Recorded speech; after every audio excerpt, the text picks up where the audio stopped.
오늘 우리 계신 하나님 말씀 함께 보겠습니다. 누가복음 23장 13절부터 25절까지 말씀입니다. 한 절씩 교독하겠습니다. 빌라도는 대제사장들과 지도자들과 백성들을 불러 모으고 말했습니다. 이 사람이 백성들을 선동한다 해서 내게로 데려왔다. 하지만 너희 앞에서 신문한 결과 너희가 고소한 것 같은 죄목을 찾지 못하겠다. 헤롯도 역시 죄목을 찾을 수 없어 그를 다시 우리에게 돌려보냈다. 이 사람은 사형당할 만한 죄를 저지르지 않았다. 그러니 나는 이 사람을 매질이나 한 후에 풀어주겠다. 그러자 사람들은 일제히 그 사람을 없애시오, 그리고 우리에게 바라바를 풀어주시오 하며 큰 소리로 외쳤습니다. 바라바는 성 안에서 일어난 폭동과 살인으로 감옥에 갇혀있는 사람이었습니다. 빌라도는 예수를 풀어주고 싶어서 그들에게 다시 호소했습니다. 그러나 그들은 계속해서 소리 질렀습니다. 그 사람을 십자가에 못 박으시오, 십자가에 못 박으시오. 빌라도가 세 번째로 말했습니다. 도대체 그가 무슨 나쁜 일을 했다고 그러느냐? 나는 이 사람에게서 사형에 처할 아무런 죄를 찾지 못했다. 그래서 나는 그를 매질이나 해서 풀어줄 것이다. 그러나 그들은 큰 소리로 예수를 십자가에 못 박으라고 요구했습니다. 그리고 그들의 소리가 이기고 말았습니다. 마침내 빌라도는 그들의 요구대로 하기로 결정했습니다. 빌라도는 그들의 요구대로 폭동과 살인으로 감옥에 갇혀 있던 바라바를 풀어주고 예수는 그들의 뜻대로 하게 넘겨 주었습니다. 아멘.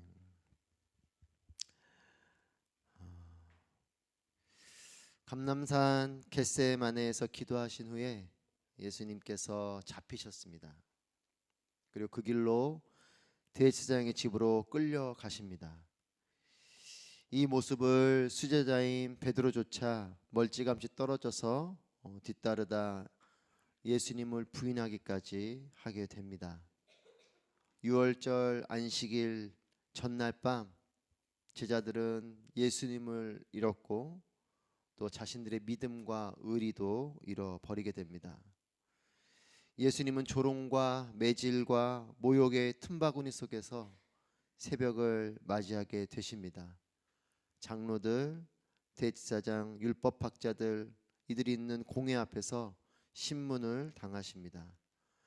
공회의 법으로는 자신들이 원하는 예수님의 사형을 이룰 수 없기 때문에 이들은 사형권을 가진 빌라도에게 찾아갑니다.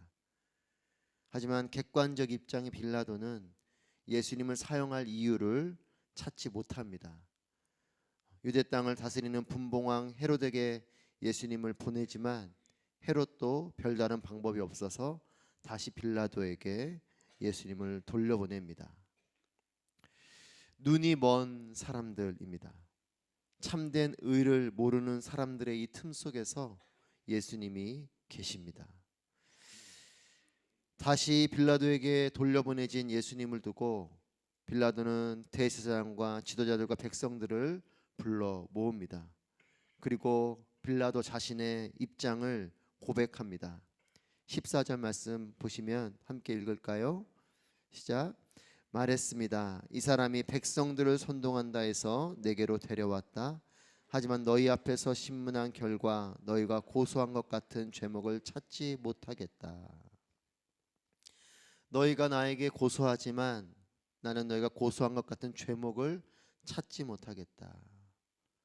그러면서 말합니다. 15절에서 헤롯도 찾지 못해서 다시 돌려보냈다. 빌라도 자신과 헤롯도 동일한 판단을 한다는 거죠. 그래서 사형당할 만한 죄를 저지르지 않았다라고 말하고 있습니다. 이것이 빌라도의 판결입니다. 너희들은 예수를 죽여달라고 나에게 보냈지만 내가 볼 때에는 죽일 만한 죄목이 없다. 이것이 총독 빌라도의 판단이에요. 통치자의 객관적인 판단으로 볼 때 예수님은 죄가 없다는 것입니다. 사형에 처할 만한 죄가 아니라는 거죠. 하지만 사람들의 마음은 다릅니다. 그럼에도 빌라도는 정치인이기 때문에 이 격해져 있는 군중들을 달래주려고 예수가 무죄하지만 그래서 풀어줘야 하지만 너희들의 마음을 헤아려서 내가 매질을 하고 그러고 그를 풀어주겠다 이렇게 말을 합니다. 이것은 죄가 있어서가 아니라 격양되어 있는 이 군중들의 마음을 그래도 달래주려는 정치인으로서의 행동이죠. 죽여달라고 하는 사람들에게 죽일 죄목은 없지만 그래도 너희가 그렇게 요청하니 내가 매질을 해서 때려는 주겠다, 하지만 풀어주겠다, 이 말을 하는 거죠. 하지만 사람들의 마음은 이것으로 달래지지 않습니다. 18절 말씀 함께 읽습니다. 시작. 그러자 사람들은 일제히 그 사람을 없애시오, 그리고 우리에게 바라바를 풀어주시오 하며 큰 소리로 외쳤습니다. 그 사람을 없애시오, 그리고 우리에게 바라바를 풀어주시오. 이것을 큰 소리로 외쳐대고 있습니다. 사람들이 큰 소리로 외치는 내용은 이것입니다. 한 사람의 처형에 대한 것입니다. 바라바와 예수를 두고 바라바는 풀어주고 예수는 처형하십시오. 이것이 이 군중이 큰 소리로 외치면서 요청하고 있는 것이에요. 성경은 바라바가 어떤 사람인지 간략하게 설명하고 있습니다. 19절에 보면 바라바는 성 안에서 일어난 폭동과 살인으로 감옥에 갇혀 있는 사람이었습니다. 바라바는 폭동과 살인으로 감옥에 갇혀 있는 사람, 폭동을 일으킨 죄, 또 사람을 죽인 살인죄가 이미 드러난 사람이고 이것으로 감옥에 갇혀 있는 사람입니다. 죄가 분명한 사람이에요. 그렇기 때문에 누가 봐도 이 사람은 죄인이죠. 유대 사람이 보던, 빌라다가 보던, 누가 보던 이 바라바는 분명한 죄인입니다. 하지만 군중은 이 분명한 죄인인 바라바를 풀어주라고 요청하고 예수님은 붙잡아 죽이라고 큰 소리로 외쳐대고 있습니다. 여러분, 이것을 가만히 보면 너무나 이상한 일이죠. 바라바를 풀어주고 예수님을 처형하도록 한다면 바라바보다 예수님이 더 큰 죄를 지어야 이것이 합리적인 판단이고 결정이고 또 행동이지 않습니까? 정말 예수님이 바라바보다 더 큰 죄를 지었는가? 드러난 죄인가? 아직 빌라도가 볼 때에는 죄가 없다라고 말하는데 이거에 대한 판결권을 가지고 있는 총독이 죄가 없다고 말하는데 이 군중은 이미 정했어요. 바라바보다 더 죽여야 될 사람으로 예수님을 외쳐대고 있는 겁니다. 옳고 그름에 대한 기준이 아니에요. 내 기분과 내 감정이 기준인 거죠. 여러분, 우리도 내가 볼 때에 내 편에서 판단해 볼 때에가 기준이 될 때가 많아요.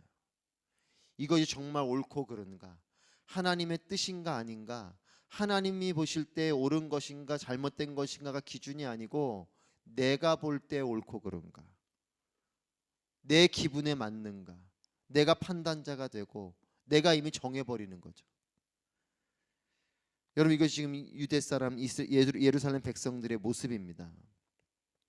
여러분, 사람이 똑똑한 것 같아도 참 어리석은 존재가 우리 사람이죠. 쉽게 선동당하는 것이 사람입니다. 여러분, 이단에 빠지는 사람들을 보십시오. 그 사람들이 그렇게 지식이 없는 사람들이 아니에요. 사회적으로 좋은 직업도 가지고 있고 공부도 많이 하고 했지만 이단에 빠지는 사람들이 많습니다. 여러분, 그걸 보면 사람이 참 똑똑한 것 같아도 어리석어요. 여러분, 선동당하는 사람들을 보십시오. 그리고 이단에 빠지는 사람들을 보십시오. 그들이 어리석어서, 무지해서, 지식이 없어서 그렇지 않아요. 다 자신들의 판단을 가지고 있고 세상으로는 어떤 능력을 가지고 있는 사람들이지만 그렇게 선동당하고 그렇게 이단에 빠지는 것이 우리의 인간입니다.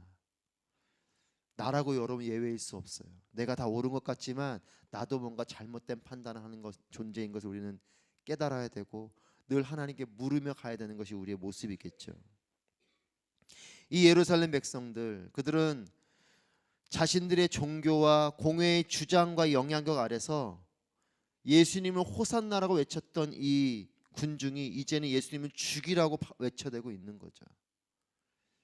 이 종교 지도자들 또 공회의 판단에 따라서 그들의 어떤 선동에 따라 예루살렘 백성들이 예수님을 죽여야 될 사람으로 선동되고 그렇게 판단하고 있습니다. 여러분, 옳고 그름에 대한 것이면 빌라도도 동일한 판단을 해야 되지 않겠습니까? 이것이 객관적으로 정말 죄가 있다 없다에 대한 분명하면 바라바처럼 누가 봐도 죄인이어야 돼요. 하지만 빌라도가 볼 때는 죄인이 아니거든요. 이스라엘 백성들이 그 종교 지도자들과 공회의 판단에 따라서 자신들의 어떤 기준과 판단에 따라 예수님을 죽이라고 외쳐대고 있는 거죠. 이게 정말 진정으로 옳고 그름에서 예수님이 문제가 있다면 빌라도는 그렇게 판단했을 것입니다. 이것만 봐도 이것은 유대인의 렌즈로 본 것이죠. 여러분, 빌라도는 유대인의 렌즈가 아닌 객관적인 렌즈로 판단을 합니다. 20절 말씀에서 빌라도는 예수를 풀어주고 싶어서 그들에게 다시 호소했습니다. 두 번째로 그들에게 호소해요. 예수님을 풀어줘야겠다라고 호소하는 거죠. 여러분, 예수님이 좋아서가 아닙니다. 말씀에는 예수를 풀어주고 싶어서 이렇게 나오지만 예수님이 좋아서 풀어주고 싶은 것이 아니라 객관적인 판단으로 볼 때, 본인이 통치자로서 판단자로서 볼 때 죄가 없기 때문에 이건 풀어줘야 된다라는 거죠. 그래서 군중들에게 호소한 겁니다. 이 사람은 죄가 없다, 나는 풀어주겠다라고 호소했죠. 하지만 군중의 마음은 변하지 않습니다. 21절 말씀 같이 읽겠습니다. 21절 시작. 그러나 그들은 계속해서 소리 질렀습니다. 그 사람을 십자가에 못 박으시오, 십자가에 못 박으시오. 큰 소리로 외쳤던 이 군중이 멈추지 않고 계속해서 소리를 질러댑니다. 십자가에 못 박으라고, 십자가에 못 박으라고 거듭 소리를 질러댑니다. 여러분, 십자가는 무엇이냐면 우선은 로마 시민이면 어떠한 극악무도한 죄를 범해도 지지 않게 되는 게 십자가예요. 십자가는 일단 로마 시민은 지지 않습니다. 그 사람이 어떤 죄를 지어도. 그리고 십자가에 달리는 사람은 가장 극악무도한 사람을 십자가에 매달아 처형하는 것이 십자가예요. 그리고 방법은 모든 옷을 벗깁니다. 발가벗겨지는 것이에요. 그 어느 것 하나도 걸치지 않고 고스란히 발가벗겨지고 사람들이 지나다니는 눈높이 정도에 매달아 놓는, 그렇게 아주 높은 곳도 아니에요. 이렇게 눈으로 보여질 위치에 매달아 두고 서서히, 십자가에 매달렸으니 피가 빠지고 목이 마르고 서서히 말라 죽게 되는 게 십자가예요. 여러분, 얼마나 고통스러운 일이겠습니까? 차라리 그냥 생명이 딱 끊어지면 나을 수도 있을 텐데 그게 아니라 말라 죽는 것이니 육적인 고통이 있고 또 수치심으로 가득한 정서적인 고통이 있고, 물론 예수님은 영적인 고통까지 겪게 되시지만 이것이 십자가입니다. 여기에 못 박으라는 것이에요. 죄가 분명하지 않은데도 그들은 이미 죄인으로 낙인 찍어서 그 십자가에 못 박으라고 이 군중은 외쳐대고 있습니다. 고통의 자리요, 수치의 자리요, 저주의 자리가 이 십자가입니다. 그래서 빌라도는 세 번째로 군중에게 제안을 합니다. 23절 말씀 같이 읽겠습니다. 시작. 빌라도가 세 번째로 22절 23절 같이 읽습니다. 시작. 빌라도가 세 번째로 말했습니다. 도대체 그가 무슨 나쁜 일을 했다고 그러느냐? 나는 이 사람에게서 사형에 처할 아무런 죄를 찾지 못했다. 그래서 나는 그를 매질이나 해서 풀어줄 것이다. 그러나 그들은 더욱 큰 소리로 예수를 십자가에 못 박으라고 요구했습니다. 그리고 그들의 소리가 이기고 말았습니다. 군중은 빌라도는 세 번째로 제안을 해요. 나는 예수를 풀어주겠다. 매질을 해서 풀어주겠다. 하지만 군중은 더욱 큰 소리로 예수를 십자가에 못 박으라고 외쳐댑니다. 빌라도는 세 번을 풀어주겠다고 하고 군중은 소리를 질렀고 계속해서 외쳤고 더욱 큰 소리로 외쳤고 포기하지 않고 계속해서 이들은 예수를 못 박으라고 외쳐댑니다. 그리고 성경은 이렇게 기록합니다. 그들의 소리가 이기고 말았습니다. 여러분, 이 기록을 보면서 어떤 마음이 드십니까? 큰 소리 치는 사람이 이긴다, 이런 말을 들어보셨나요? 한국에 있을 때 그런 말들을 종종 들었어요. 그래서 교통사고를 내고도 큰 소리 내는 사람들이 있어요. 자신이 교통사고를 냈음에도 소리를 막 높여서 상대방을 제압하는 거죠. 여러분, 큰 소리 치는 사람이 이기는 걸까요? 오늘 말씀에서도 그들의 소리가 이겼다라고 기록하고 있습니다. 여러분, 세상에는 목소리를 높이는 수많은 외치는 자들이 있어요. 옳고 그름보다 내가 원하는 것을 고수하려고 외쳐대는 사람들, 목소리를 높여서라도 얻어내면 전부인 것처럼 여기는 사람들. 여러분, 이것이 지금 예루살렘에 있는 군중의 모습이요, 또한 우리의 모습일 수 있어요. 내 보이스를 높이고 내가 외쳐대서 내가 판단한 대로, 내가 기준 삼은 대로 그대로 이루면, 그러면 되지라고 생각하는 사람들.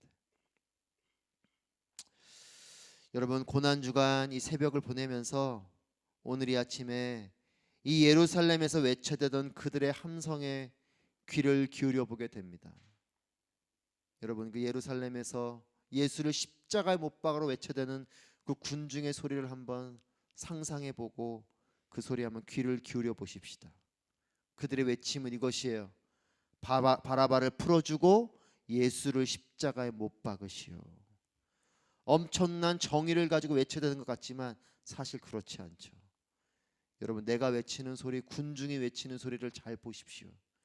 그것이 옳은 것 같아도 그렇지 않을 수 있어요. 여러분, 나는 어떤 외침을 하고 있습니까? 우리는 무엇에 큰 소리를 내고 있습니까? 그리고 우리의 결정은 어떤 방법으로 이루어지고 있습니까? 여러분, 저는 오늘 이 아침에 내가 외치는 소리가, 또 우리 공동체가 높이 부르짖는 소리가 다른 것이 아닌 찬양의 소리가 되기를 소망합니다. 기도의 소리가 되기를 바랍니다. 여러분, 나라 민족을 위해서 우리는 기도해야 될 것이에요. 때로는 의식 있는 행동도 필요하겠죠. 하지만 그보다 우리가 해야 될 것은 하나님께 부르짖으며 기도해야 되겠죠. 여러분, 이제 총선을 앞두고 있는 이때에 정치적 이슈들이 많지만 우리가 가장 먼저 보이스를 높여야 되는 것은 하나님을 향한 기도일 것이에요. 그리고 교회 공동체가 높여야 되는 소리는 찬양의 소리여야 할 것입니다. 하나님을 부르짖는 소리가 우선이어야 되는 것이죠. 여러분, 우리가 간절히 소망하여서 부르짖고 간구하고 외쳐대는 모든 말들이 하나님께서 기뻐하는 소리가 되기를 소망합니다. 내가 판단해서 내가 옳다고 하면 그대로 내질러 버리는 소리가 아니고 하나님이 기뻐하시는 것이 무엇인지 묻는 기도의 소리, 그리고 정말 하나님께서 말씀하시는 그 말씀을 붙들고 외쳐대는 소리가 되기를 바랍니다. 하나님께 기쁨이 되는 소리요, 사람과 세상을 살리는 소리가 되기를 소망합니다. 빌라도는 자신의 정치적인 이득을 위한 소리에 귀를 기울였어요. 결국 그래서 그들의 군중의 소리가 이겼습니다. 하지만 예수님은 이 군중의 외침 속에서 하나님의 약속과 하나님의 음성에 귀를 기울이셨습니다. 군중이 이긴 것 같지만 겉으로는 그래요. 여러분, 어제 말씀에서도 유다가 배반을 하는 모습이지만 그 가운데 하나님의 섭리가 있듯이 성경은 그들의 소리가 이겼다고 기록하지만 겉으로는 그렇죠. 하지만 그것은 결국 십자가를 통해 우리를 구원하는 하나님의 일이 이루어지고 있는 것입니다. 예수님은 군중의 소리 때문에 십자가를 못 박히신 것이 아니라 하나님의 뜻에 따라 십자가를 못 박히신 것입니다. 주변의 어떤 소리보다 하나님의 음성이 크게 들리는 삶이 되시기를 축복합니다. 하나님의 뜻을 좇아서 외치는 우리의 삶이 되기를 소망합니다. 우리의 외쳐대는 소리가 하나님의 기쁨이 되고 수많은 외침의 소리들 속에서, 세상의 소리들 속에서 우리의 귀는 하나님의 음성에 귀를 기울이게 되는 우리 모두가 되기를 축복합니다. 기도하겠습니다.